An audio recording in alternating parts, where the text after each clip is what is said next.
Señor Sixto, con el ánimo expreso de debatir, que es a lo que venimos aquí los diputados, a debatir unos con otros, voy a contestar a esta moción que han presentado y a la intervención que ha hecho usted aquí en la tribuna. Aunque su moción es muy detallada y no sé si voy a tener tiempo para todo, sí que hay unas consideraciones generales que quisiera hacer y dejar aquí sentadas. En primer lugar, nos plantea una moción torrencial en la que dice usted que hay un hilo conductor que nosotros no terminamos de ver, porque algunas de las cosas que pide efectivamente están ya en la ley, otras no están, otras son sospechas.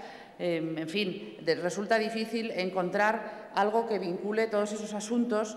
Se habla de la ley vigente, se habla de la ley nueva, del anteproyecto de ley, se habla de la identificación de los agentes, de las pelotas de goma, en fin, de aspectos de lo más dispar y, finalmente, de la muerte de 15 personas en Ceuta.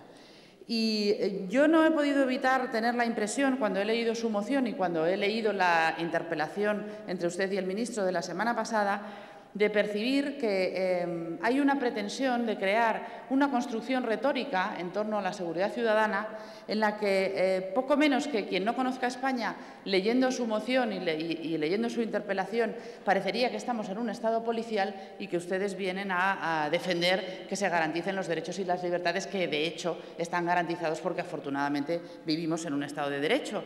Y ese esquematismo y ese tratar de reducir la cuestión a que hay unos buenos, que son siempre los manifestantes, y unos malos, que son siempre los policías, siempre y cuando estemos en España. Claro, si estamos en Venezuela, las tornas cambian y entonces sistemáticamente los malos son los ciudadanos que se manifiestan, que han llegado ustedes a decir que son golpistas, que hay que tener arrestos para decir que ciudadanos manifestándose en la calle pueden dar un golpe de Estado. Pero, por no derivar la cuestión, como ustedes lo plantean en estos términos y hacen esta construcción retórica de buenos y malos, resulta muy difícil debatir sobre lo real, que es sobre lo que yo creo que debemos debatir en esta Cámara.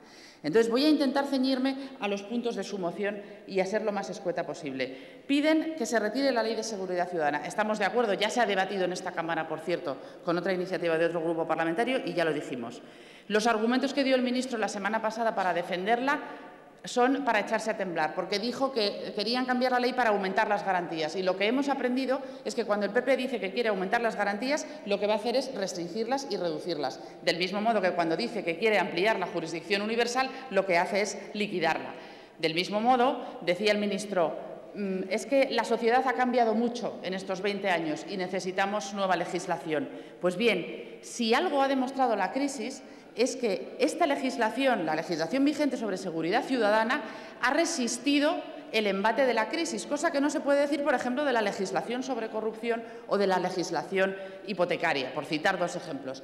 Esta ley demuestra, y son datos que dio el propio ministro, lo cual es aún más chocante porque impugnan directamente su voluntad de cambiar la ley, dijo que en el año 2013, había habido 33.000 manifestaciones y solo había habido disturbios en el 1% de ellas. Es decir, que la ley es perfecta incluso para tiempos de crisis y de auge de la protesta social, como hemos vivido en estos tiempos. Si hay algún aspecto concreto a mejorar, se puede incluir en la reforma del Código Penal.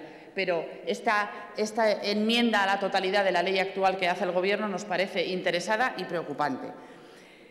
En cuanto a todas las medidas que se enumeran en su moción, que voy a intentar ceñirme a ellas, pues le digo, algunas nos parecen bien y le vamos a pedir el voto separado. Nos parece bien, por ejemplo, sobre lo que dicen sobre la identificación obligatoria de todos los miembros de las fuerzas de seguridad. Mire, nosotros que nos gusta mirar lo que hacen fuera, porque a veces es más fácil copiar que buscar soluciones imaginativas, así se identifica la policía alemana. No nos dejamos de este juego del ratón y el gato, de que cuando se ponen el chaleco queda oculta la identificación. Bueno, pues en el chubasquero, en números grandes que pueda ver todo el mundo. Que haya videocámaras en las dependencias policiales, también nos parece bien.